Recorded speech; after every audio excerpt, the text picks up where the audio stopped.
여러분을 축복하며 환영하고 사랑합니다. 옆 사람과 인사하십시다. 저녁에 또 만나서 반갑습니다. 잘 오셨습니다. 은혜 많이 받으세요. 감고사축 감사합니다. 고맙습니다. 사랑합니다. 축복합니다.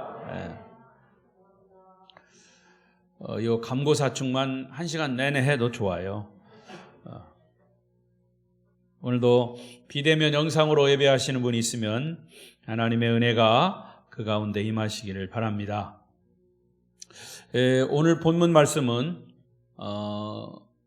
그 바로 앞에 있는 그 열처녀 비유 25장의 1절부터 13절까지 열처녀 비유에 이어서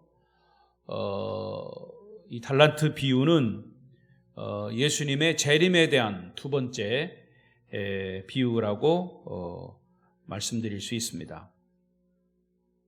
먼저 14절을 보십시다. 14절 시작. 또 어떤 사람이 타국에 갈 때 그 종들을 불러 자기 소유를 맡김과 같으니. 자, 여기서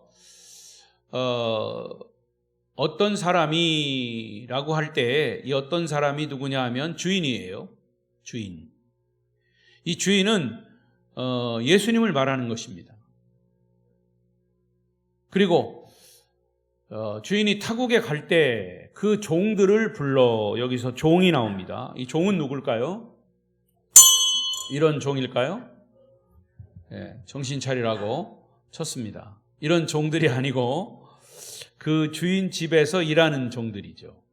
자, 이것은 또 다른 의미에서 이 지상에 있는 모든 교회, 즉 예수님을 믿고 예수님의 재림을 기다리는 모든 성도를 말하는 것이죠. 그리고 오랜 후에 종들이 주인이 다시 돌아와서 맡긴 것을 결산하는 것을 예수님의 재림을 뜻하는 것이죠. 여러분도 역시 달란트 비유를 수없이 많이 들었을 겁니다. 또 여러 각도에서 이 달란트 비유를 가지고 여러 주제를 가지고 말씀을 들었을 겁니다. 하지만 오늘도 그 내용, 뻔한 내용 이렇게 생각하시지 말고 정말 마음을 열고 오늘 이 시간 내게 주시는 메시지가, 주님께서 내게 주시는 교훈이 무엇인가를 여러분 귀를 활짝 열고 들으시면서 깨닫는 시간이 되시기를 바랍니다. 지난 시간 나눈 이 열처녀 비유가 주님의 재림을 소망하는 성도들이 어떻게 기름을 준비해서 주님을 맞이할 것인가, 그것을 말씀드렸다면, 이 달란트 비유는 주님의 재림을 기다리는 성도들이 깨어 있는 동안, 깨어 기다리는 동안 이 지상에서 어떤 삶을 살아야 하는가, 또 어떤 사고와 어떤 생각과 어떤 믿음을 가지고 살아야 하는가를 말씀하시는 부분입니다. 자, 다시 이어서 15절을 보겠습니다. 15절 시작. 각각 그 재능대로 한 사람에게는 금 5달란트를, 한 사람에게는 2달란트를, 한 사람에게는 1달란트를 주고 떠났다.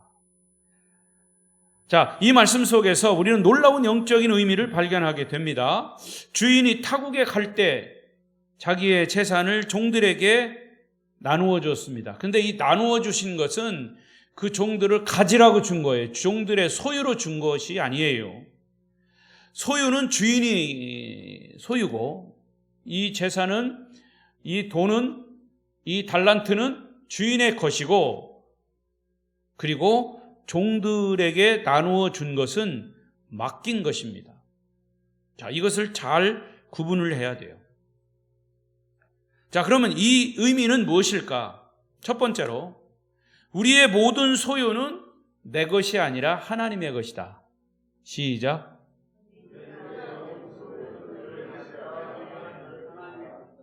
믿으십니까? 자, 여기서부터 출발을 해야 됩니다. 대부분의 사람들은 인생이 자기의 것이라고 생각합니다.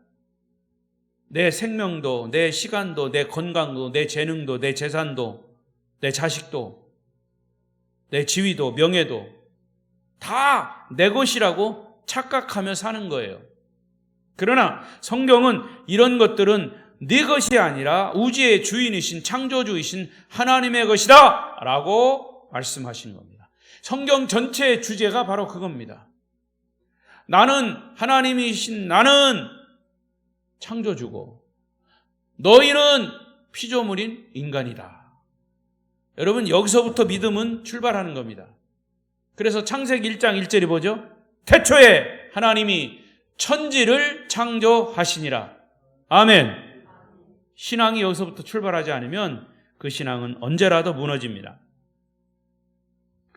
그러니까 주인이 자기 소유를 종들에게 맡겼을 뿐이지 아주 준 것이 아니라는 것이죠. 여러분, 우리 사람들은 미련해가지고 평소에는 다 자기 것이라고 큰 소리 치다가 어떤 어려움, 어떤 고난을 딱 만날 때 비로소 이것이 내 것이 아니구나 라는 사실을 깨닫게 됩니다. 소위 발등에 불 떨어져야 아이고 뜨거라, 이게 내 것이 아니구나 라고 깨닫게 돼요. 돈이 내 수중에 있을 때는 내 것이라고 큰 소리 치다가 주머니에서 나도 모르게 자꾸 빠져나갈 때 이게 내 돈이 아니구나 하는 것을 깨닫게 돼요. 자기 자식이 자기 몸속에서 나왔지만 자기 것인 줄 알았는데 다 커가지고 결혼하고 처자식 낳고 부모를 떠날 때 자기 손아귀에 잡히지 않는 것을 비로소 알게 됩니다. 인생이 내 것이라고 생각했지만 정말 무서운 암이라고 하는 사형 선고를 받고 죽음이 자기에게 시시각각으로 다가올 때 생명도 내 것이 아니구나 라는 것을 그제서야 깨닫게 되죠. 생명의 주인은 내가 아니라 하나님이십니다.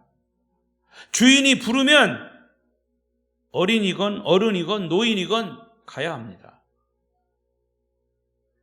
아무리 아름다운 유명 배우라 해도 죽음 앞에서는 어쩔 수 없더라고요. 아직 55세밖에 안 된 강수연 배우가 갑자기 유명을 달리해서 많은 국민들에게 또 그의 팬들에게 충격을 주고 있습니다. 뭔 소리인지 모르시는 분 있어요? 네. 텔레비 좀 보세요. 네. 뉴스에 나와요. 더욱이 그는 결혼도 안 하고 그리고 그가 남긴 재산이 수백억이라고 합니다.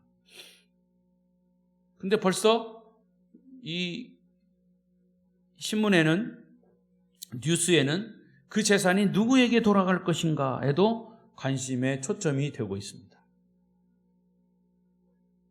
그게 인간이에요. 모든 사람들이 죽음 앞에 설 때 깨닫게 되는 엄연한 현실은 내 것은 아무것도 없다는 사실이죠. 베드로전서 1장 24절 5절을 보십시다. 시작. 그러므로 모든 육체는 풀과 같고 그 모든 영광은 풀의 꽃과 같으니 풀은 마르고 꽃은 떨어지되 오직 주의 말씀은 세세토록 있도다 하였으니 너희에게 전한 복음이 곧 이 말씀이니라. 우리가 가진 성공, 부유함, 명예, 성취감 이런 모든 것들은 다 풀의 꽃과 같은 것이에요. 화무는 11홍이요 달도 차면 기운하니. 화무는 11홍이요 꽃이 피고 열흘을 못 간다. 열흘이면 진다는 거예요. 화무는 11홍. 달도 보름달로 꽉 찼다가는 다시 기울어지는 거예요. 초생달로. 그게 자연의 섭리요 하나님의 섭리인 겁니다. 그것이 또 인생이에요. 근본적으로 우주 만물은 창조주 하나님이 주인이시지 피조물인 우리 유한한 인간 것이 아니라는 것이죠. 우리 사람들이 인생을 살면서 갈등과 절망과 번민을 하는 이유는 자기가 주인인 것으로 착각하기 때문에 그래요. 여러분은 어떤 고민이 있습니까? 오늘도 어떤 걱정을 가지고 하나님께 나와 예배하고 계십니까? 자, 여러분 이렇게 고백해 보십시오. 하나님, 나는 그저 피조물에 불과합니다. 내 생명은 내 것이 아닙니다. 오직 창조주이신 하나님의 것입니다. 시작. 나는 피조물입니다. 내 생명은 내 것이 아니라 창조주이신 하나님의 것입니다. 시작. 내 생명은 내 것이 아니라 창조주이신 하나님의 것입니다. 이런 사실을 여러분 끊임없이 인정하고 또 인정하고 고백하면 사실은 여러분이 가진 모든 걱정과 염려, 이 모든 것은 90% 해결됩니다. 아니 100% 해결됩니다. 근데 우리는 인간이기 때문에 아직도 10%를 가지고 그냥 걱정하고 염려합니다. 생명의 주인이신 하나님이 우리 생명을 거두어 가시면 우리 인생은 이 지상에서는 끝인 겁니다. 저는 이번 어머니의 죽음을 직접 경험하면서 더 절실히 이런 사실을 뼈저리게 깨닫게 됐어요. 한두 시간 전에도 어머니, 나 막내 재규 알아보시겠죠? 병상에서 그렇게 막 물었더니 고개를 끄덕이면서 눈도 맞추고 대답도 하시고 기도할 때 막 아멘도 크게 하시고 그렇게 응답하시던 분이 제가 집으로 내려오는 그 시간에 운명하셨어요.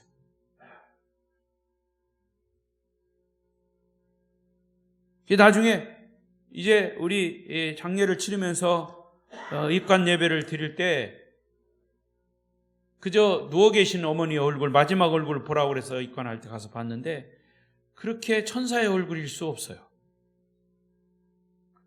그리고 얼굴을 이렇게 제가 이렇게 만져보니까 그렇게 차가울 수가 없어요. 그리고는 모든 가족들이 다 보고 난 다음에 이제 우리가 보는 앞에서 소위 염을 하는 거죠. 얼굴을 가리고.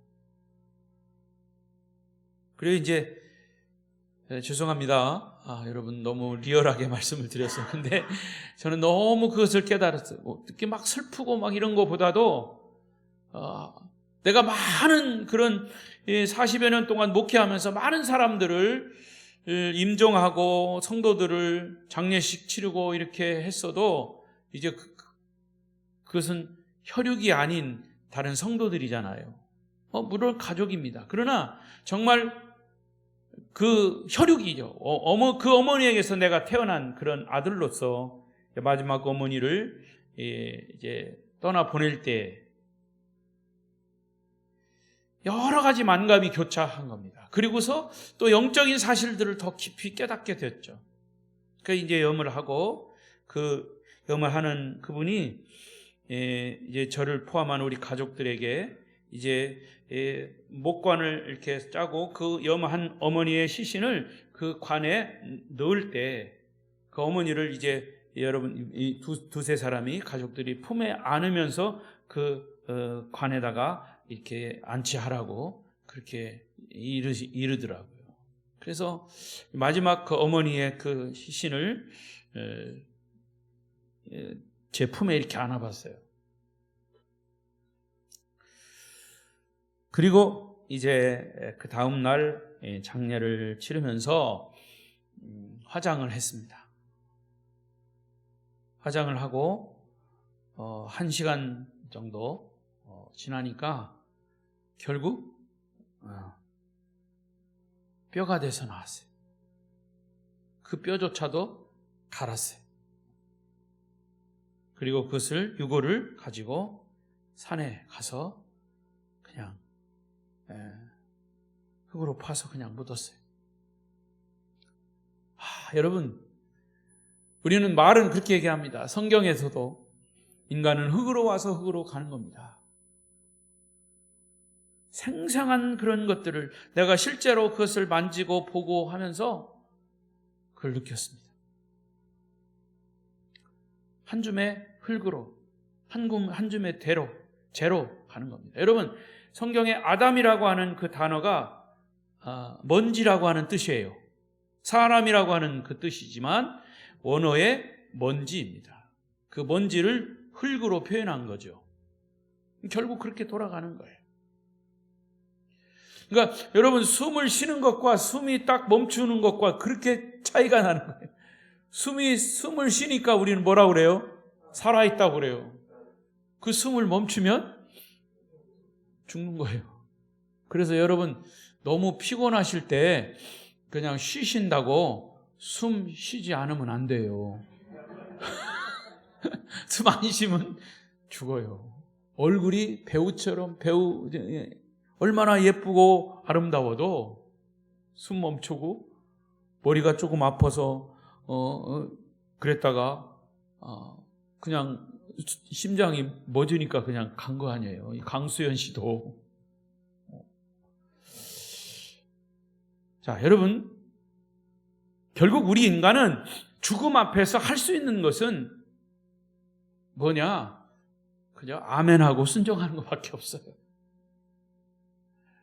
그래서 지금도 생생한 것은 어머니에게 그냥 눈물로 기도했습니다. 하나님, 어머니가 이제 천국 가시면 아마 문 앞에서 아버지가 기다리실 거예요. 우리 형님도 기다리실 거예요. 그러니까 아멘 하시더라고요. 하나님께 우리 어머니의 영혼을, 그게 이제 결국에는 임종이었어요.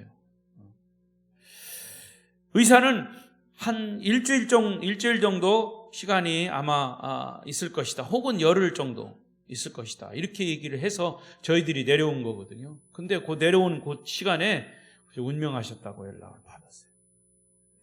정신이 하나도 없더라고요. 여러분, 그럼에도 불구하고 사람들은 죽음을 하나님의 탓으로 돌리고 자기의 어떤 실패를 이웃 탓으로 돌리면서 원통해하고 분노해합니다. 우리는 그렇게 불만을 가지고 원통해할 자격조차도 없는 존재들이에요. 우리가 가진 모든 소유는 하나님의 것임을 다시 한번 깨닫게 되시기를 바랍니다.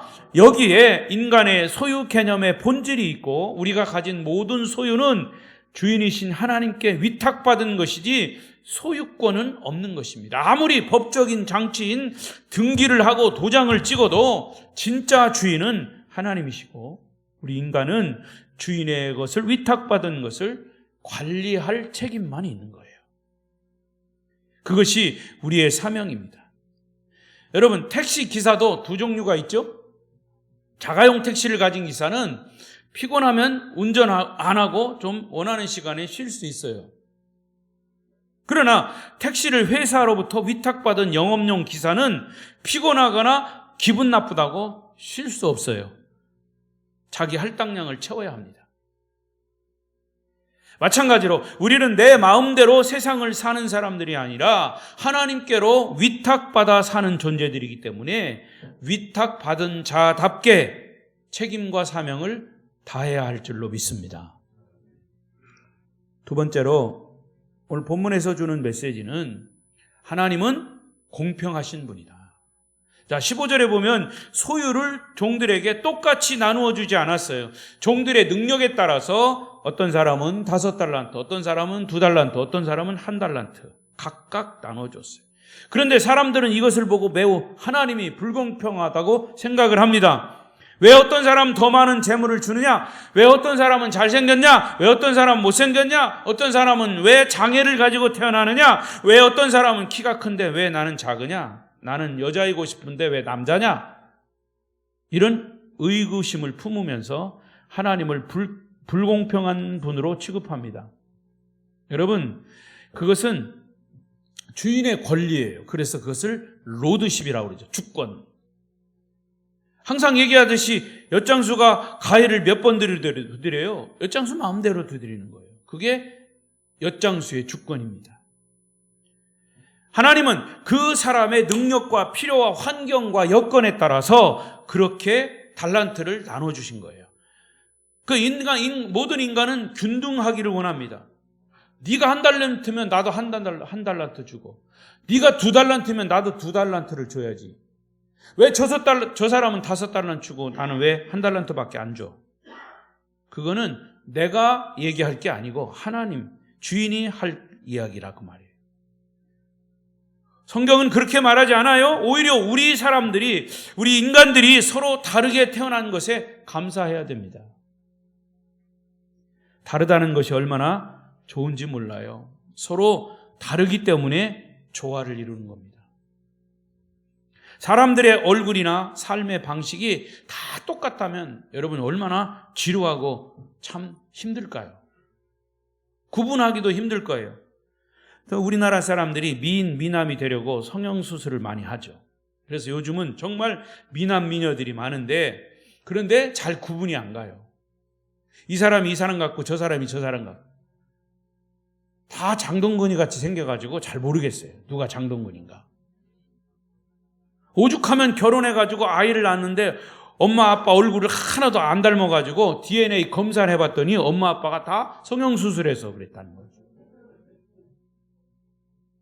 흑인종, 백인종, 황인종, 키가 큰 사람, 작은 사람, 남쪽에 사는 사람, 북쪽에 사는 사람, 서쪽에 사는 사람, 동쪽에 사는 사람 등 전 세계 인구를 한 장의 백지에 놓고 본다면 하나님의 창조의 아름다운 섭리를 볼 수 있을 겁니다. 꽃도요, 모든 꽃이 똑같은 장미꽃이라면 얼마나 지겹겠어요. 모든 꽃이 다 국화꽃이라면 아름다움으로 보여지질 않을 겁니다. 저 깊은 산속에 이름 모를 조그만 꽃을 생각해 보십시오. 아무도 봐주지 않아도 혼자 그냥 자랑스럽게 태양을 향해서 아주 자신만만하게 피어 있습니다. 아름답습니다. 꼭 크다고 좋은 것은 아니에요. 작다고 나쁜 것은 아니에요. 항상 저는 그걸 강조해요. 이 세상을 지배했던 사람들, 지도자들은 다 키가 작았던 사람이다. 제가요, 우리 총동문회 때 이제 부부 수련 대회를 할 때 마지막 제가 이제 사회를 보면서 회장으로 사회 보면서 그런 얘기를 했어요. 바로 앞에 설교했던 목사님이 저보다 커요. 제 후배인데, 동생인데. 그래서 제가 그랬어요. 이 목사 앞에 서면 나는 항상 작아집니다. 키가 작기 때문에. 그러나 102세 된 우리 어머니가 항상 저에게 그렇게 얘기합니다. 재규야, 너는 코리안 스탠다드다. 코리아에서 네가 표준이다. 그래서 그 말씀을 듣고 제가 자신감을 가지고 여기까지 왔습니다. 그랬더니 막 웃더라고요, 사람들이. 그래서 이번 장례식 때 어떤 분이 왔어요. 조문하러 와가지고 아이고, 폐예배 때 102세 된 어머니 이야기를 하더니 그 어머니가 돌아가셨네요. 그렇게 얘기를 하더라고요. 여러분, 모든 사람에게 환영받는다고 좋은 것도 아니고 관심에서 멀어졌다고 낙심할 것도 아닙니다. 하나님이 자연 만물을 적절하게 창조하셨다는 것을 우리가 인정하게 되면 오히려 그 은혜에 감사하게 되고 주어진 여건 속에서 기쁘고 행복하게 평안하게 살 수 있을 것입니다. 종들에게 각각 다르게 달란트를 나누어 주신 것은 하나님의 불공평이 아니라 인간의 불공평한 생각일 뿐인 겁니다. 그래서 하나님은 그 사람의 능력대로 가장 공평하고 합리적으로 분배해서 하나님의 뜻대로 생육하고 번성하며 살도록 만들어 주신 겁니다. 그래서 우리 인간이 할 수 있는 것은 무엇입니까? 오직 감사하고 하나님의 은혜를 경배하고 찬양하는 것뿐입니다. 마지막 세 번째로, 오늘 이 비유에서, 달란트 비유에서 주시는 교훈은 한 가지 더 있네요. 달란트를 위탁받은 인간이 가져야 할 사명과 역할을 인식하고 실천하라는 거예요. 자, 16, 17절을 보겠습니다. 16, 17절 시작. 5달란트 받은 자는 바로 가서 그것으로 장사하여 또 5달란트를 남기고 2달란트를 받은 자도 그같이 하여 또 2달란트를 남겼다 그랬어요. 달란트를 받은 사람이 중요하게 인식해야 할 것이 뭐냐? 달란트의 양이 많고 적음이 아니라 주인이 주신 만큼 충성스럽게 최선을 다해서 사명을 감당하는 일이에요. 그래서 맡은 자에게 구할 것은 충성이라. 고린도전서 4장 2절, 계시록 2장 10절 시작. 고린도전서 4장부터 4장 2절부터 시작. 그리고 맡은 자들에게 구할 것은 충성이니라. 너는 장차 받을 고난을 두려워하지 말라. 볼지어다 마귀가 장차 너희 가운데에서 몇 사람을 옥에 던져 시험을 받게 하리니 너희가 10일 동안 환난을 받으리라. 내가 죽도록 충성하라. 그리하면 내가 생명의 관을 내게 주리라. 죽도록 충성하는 것밖에 없고요. 죽도록 생명을 다하기까지 순종하는 것이 바로 우리에게 주어진 사명이에요. 하나님은 사람의 환경, 능력, 처지에 따라서 맡기시는 것이 다 다르다 그 말이에요. 그래서 사명도 다 다른 겁니다. 하나님의 부름을 받고 목사가 되고 선교사가 되는 것은 이 복음의 최전선에서 복음 전함의 사명을 감당하는 그런 사명이 목회자들이고요. 선교사들이고요. 그를 돕기 위해서 뒤에서 기도해주고 후원해주고 선교비를 보내고 중보기도를 하는 사명을 받은 것이 이 성도들이 각각 사명이 다른 거다 그 말이에요. 다 목사 되려면 평신도는 누가 해요? 다 평신도가 된다면 목사는 누가 해요? 선교사는 누가 합니까? 각각 사명이 다르다는 것이죠. 목사의 목회를 도와서 장로로, 권사로, 집사로 직분을 가지고 하나님의 나라를 든든히 세워가는 것이 또 평신도의 사명인 것이죠. 여러분, 교회 안에서 이런 사명의식이 깨지는 순간부터 목회자와 성도와 성도 간의 갈등이 시작되는 거예요. 그리고 각자의 맡은 사명에는 금이 가는 거죠. 이 사명의 의식이 없으면, 여러분, 이스라엘의 초대 왕인 사울 왕도 제사장이 해야 할 것, 사무엘이 해야 할 일을 자기가 왕이라고 가로채서 하다가 잘못되는 거예요. 하나님께 징벌을 받는 겁니다.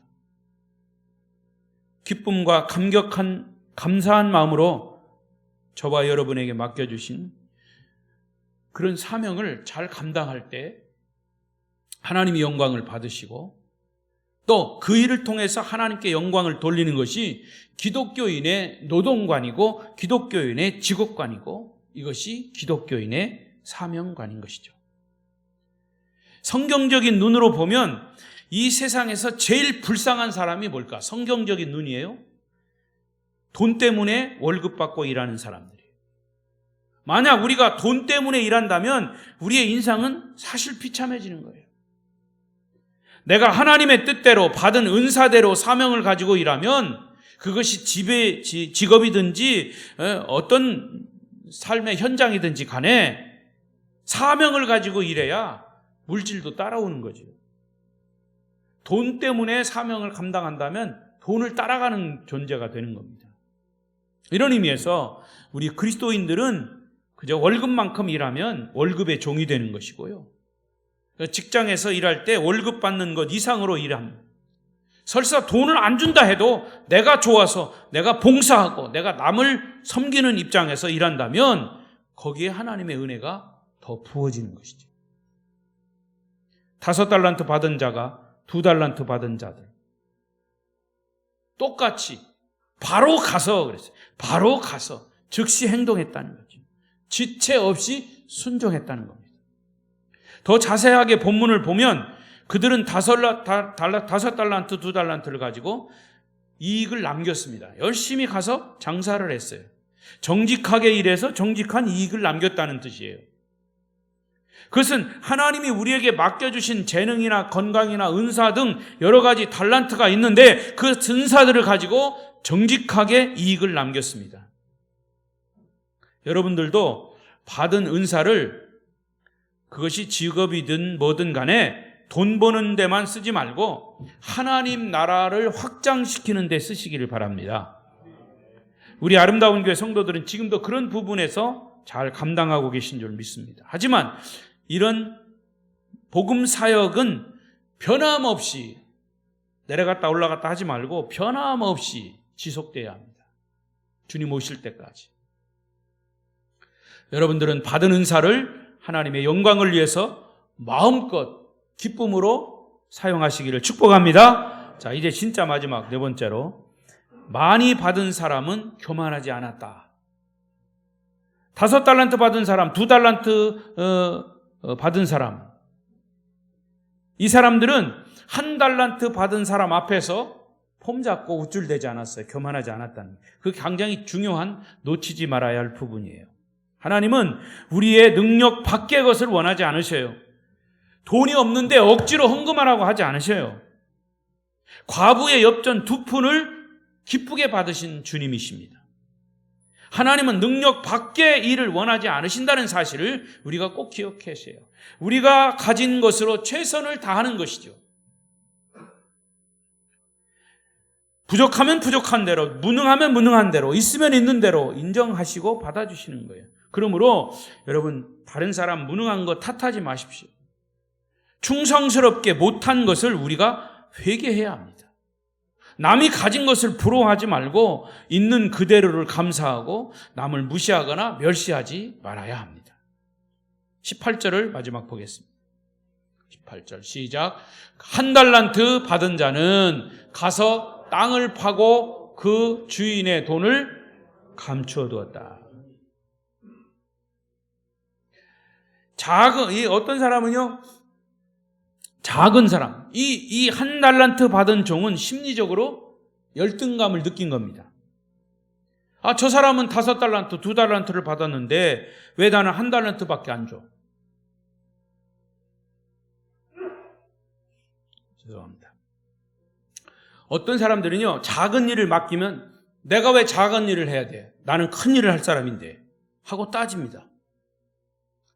하나님이 작은 일이든 큰 일이든 맡기셨으면 우리는 오직 충성하고 순종할 따름이죠. 내 자존심과 명예에 맞고 이름에 맞는 일만 찾지 마시고 하나님이 필요해서 우리를 쓰시겠다고 하면 그것에 오직 감사할 뿐이고 아멘 할 뿐입니다. 1달란트 받은 사람은 받은 돈을 땅에 묻어서 감춰버렸어요. 그 당시는요, 땅에 묻는다고 하는 것은 저축의 의미가 있어요. 저축의 의미로 생각한다면 좋게 생각할 수 있지만 그게 아니에요. 그는 하나님의 소유를 활용하고 재창조의 수단으로 쓰지 않고 단순히 그걸 유지하고 보존하는 것으로 만족했어요. 그런 사람을 여기서 뭐라고 얘기합니까? 악하고 게으른 종이라고 말씀합니다. 성경의 원리는 활용하고 창조하고 열매를 맺고 번식하고 성장하는 것임을 여러분 기억하십시오. 로마서 4장 17절을 보겠습니다. 시작. 기록된 바 내가 너를 많은 민족의 조상으로 세웠다 하심과 같으니 그가 믿은 바 하나님은 죽은 자를 살리시며 없는 것을 있는 것으로 부르시는 하나님이시니라. 부르시는 이시라. 그래서 믿음이라고 하는 것은 바라는 것들의 실상이요 보지 못하는 것들의 증거라고 그랬습니다. 믿음은 없는 것을 있게 하시고 안 되는 것을 되게 하는 것. 그게 우리의 믿음. 누구를 향한 믿음입니까? 하나님을 향한 믿음이에요. 죽은 자를 살리시고 없는 것을 있게 하시는 하나님이십니다. 구하고 찾고 두드리면 신앙의 생명력이 움직이는 것입니다. 할렐루야. 그러면 왜 1달란트 받은 종이 땅에 묻어두었을까?